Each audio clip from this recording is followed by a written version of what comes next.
जय हिंद। टॉप तक केमिस्ट्री में आप सभी का स्वागत है। जैसा कि आप लोग देख रहे हैं, टॉपर तक सीरीज़ चल रहा है। टॉपर तक सीरीज़ में 12th क्लास के इम्पोर्टेंट क्वेश्चन का हल किया जाता है।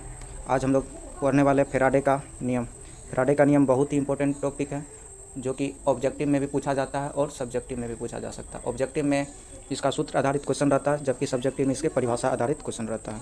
तो ये फेराडे का नियम है। फेराडे का 2 नियम दिया गया था, देखते हैं। फेराडे का 2 नियम नीचे स्लाइड में लगाए हैं। ये इसका परिभाषा लिया है, फिर ये इससे हम सॉल्व करेंगे, अच्छा से समझेंगे।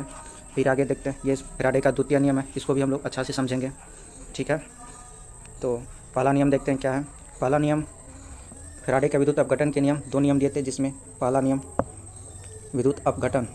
विद्युत अपघटन जो हो रहा है, विद्युत अपघटन का मतलब विद्युत, ये बैटरी जो लगाए हैं, बैटरी इससे जो इलेक्ट्रोलाइट में धारा प्रवाहित कर रहे हैं, तो ये विद्युत अपघटन कला की प्रक्रिया में इलेक्ट्रोड मतलब एनोड तथा कैथोड, एनोड तथा कैथोड पर मुक्त होने वाली, कैथोड पर मुक्त होने वाली पदार्थ की मात्रा। पदार्थ की मतलब कोई भी पदार्थ अगर जमा हो रहा है एनोड पे या कैथोड पे, तो वो किसके समानुपाती होता है? डायरेक्टली प्रोपोर्शनल होता है आवेश के समानुपाती। जितना आवेश डालेंगे उतना ही एनोड या कैथोड पे पदार्थ की मात्रा जमा होगी। जैसे ये कैथोड हो गया, तो कैथोड पे जितनी भी मात्रा जमा हो रही है वो किस पर निर्भर करेगा? जितना उस पर चार्ज डाले हैं, क्यू डाले हैं, जिस पर इतना क्यू डाले हैं। तो क्यू को यहाँ पे लिखे डब्ल्यू किसको डिनोट करते हैं? पदार्थ की मात्रा को डिनोट करते हैं। पदार्थ की मात्रा डायरेक्टली प्रोपोर्शनल किसके हो गया? चार्ज के। तो क्यू को और हम लिख सकते हैं, फिजिक्स में पढ़ें, Q equal to I T. I हो गया धारा, टी हो गया कितने समय तक धारा प्रवाहित किए हैं, तो आई टी यहाँ पे लिख दिया, ठीक है। डब्ल्यू इक्वल टू क्या हो गया? प्रोपोर्शनल हटने के बाद एक कांस्टेंट टर्म आता है, ये कांस्टेंट टर्म जेड कहलाता है। ये जेड को हम लोग क्या बोलते हैं? विद्युत रासायनिक तुल्यांक। जेड को विद्युत रासायनिक तुल्यांक बोलते हैं, ठीक है। ये डब्ल्यू इक्वल टू क्या है? पदार्थ की मात्रा। फिर जेड इक्वल टू क्या है? विद्युत रासायनिक तुल्यांक। आई क्या है? धारा प्रवाहित कितना किए गए, ठीक है, कितने समय तक धारा प्रवाहित किए, कितने समय तक धारा प्रवाहित किए गए, ठीक है। ये इसका परिभाषा था। नेक्स्ट चलते हैं, ये फिगर से भी समझ लेते हैं।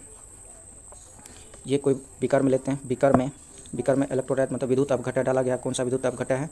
CuSO4, कॉपर सल्फेट डालें तो CuSO4 Cu+2 में टूटता है और SO4 -2 में टूटता है। तो ये एनोड क्या होता है? पॉजिटिव होता है, इसमें कैथोड क्या होता है? नेगेटिव होता है। तो ये नेगेटिव चार्ज यहाँ से इधर जा रहे हैं, चार्ज की दिशा नेगेटिव चार्ज की दिशा है, नेगेटिव चार्ज की दिशा इधर से इधर जा रहे हैं, लेफ्ट से राइट। तो ये Cu+, ये कैथोड जो है, कैथोड पे कौन सा जमा होगा? पॉजिटिव चार्ज जमा होगा कि नेगेटिव? क्योंकि ये पॉजिटिव वाला एनोड है, पॉजिटिव एनोड है, तो इस पर नेगेटिव चार्ज जमा होना चाहिए। तो नेगेटिव चार्ज कौन सा है? SO4। तो SO4 इस पर आकर जमा होगा। फिर देखिए यहाँ पे नेगेटिव चार्ज, नेगेटिव कैथोड होता है, कैथोड नेगेटिव होता है, तो नेगेटिव होता है कैथोड।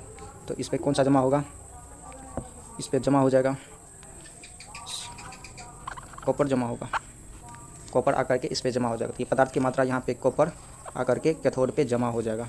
तो ये जो जमा होने की क्रिया किस पर निर्भर करेगा? जितना ज़्यादा चार्ज डालेंगे, जितना ज़्यादा क्यू डालेंगे, चार्ज डालेंगे, उतना ही ज़्यादा ये कैथोड पे क्या होगा? कॉपर जमा होगा। क्योंकि ये +2 है, ये नेगेटिव है, तो नेगेटिव आएगा पॉजिटिव के स्थान पे, ठीक है। इतनी बात ये फेराडे के प्रथम नियम में कहा गया है, ठीक है। बात समझ में आए तो नेक्स्ट चलते हैं।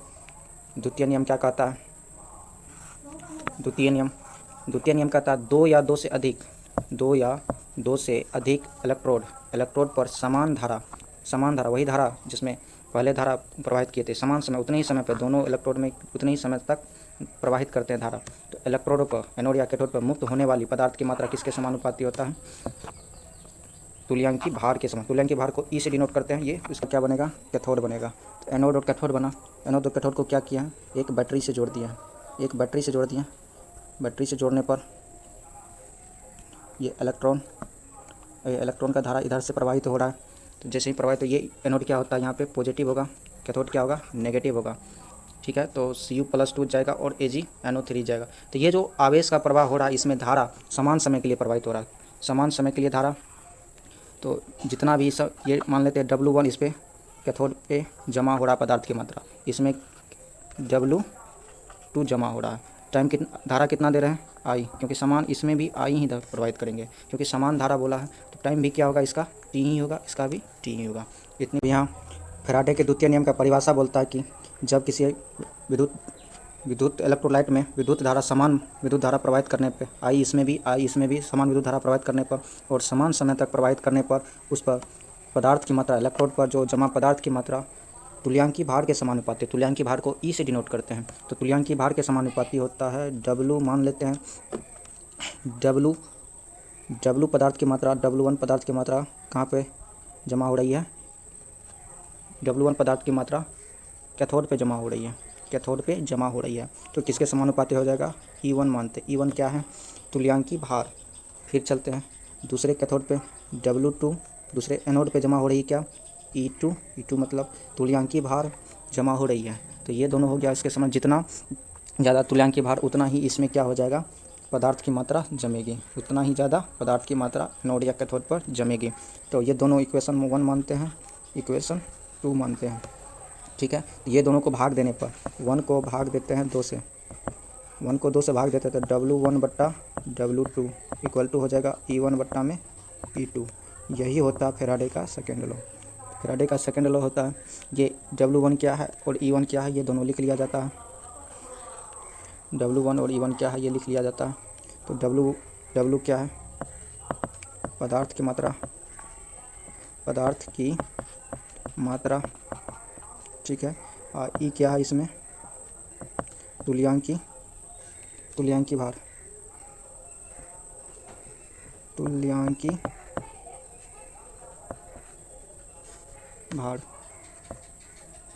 तुल्यांकी भार है E इसमें। ठीक है, ये हुआ फैराडे का द्वितीय नियम। तो नेक्स्ट इसमें भी सॉल्व करते आगे। तो ये तुल्यांकी भार को कैसे निकाला जाता है ये सब हम देखते हैं। तुल्यांकी भार को हम कैसे निकालते हैं? ई को कैसे निकालेंगे? वही विद्युत रासायनिक तुल्यांक जो जेड था उसको हम कैसे निकालेंगे? ये दोनों इक्वेशन नेक्स्ट हम चलते हैं नेक्स्ट स्लाइड पे। ठीक है, ये स्क्रीनशॉट ले सकते हैं। आगे बढ़ते हैं।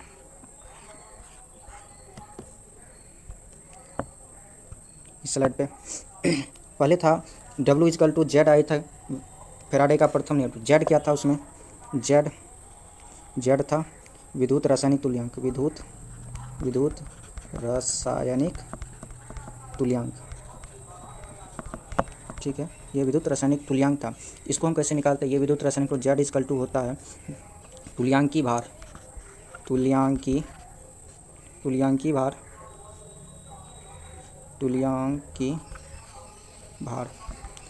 भार बट्टा में 96,500। ये फैराडे का होता है। एक फैराडे में 96,500 कूलम चार्ज होता है तुल्यांकी भार। अब ये तुल्यांकी भार को ई से डिनोट करते हैं।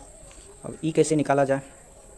ई बराबर भी एक फार्मूला होता है, मोलिकुलर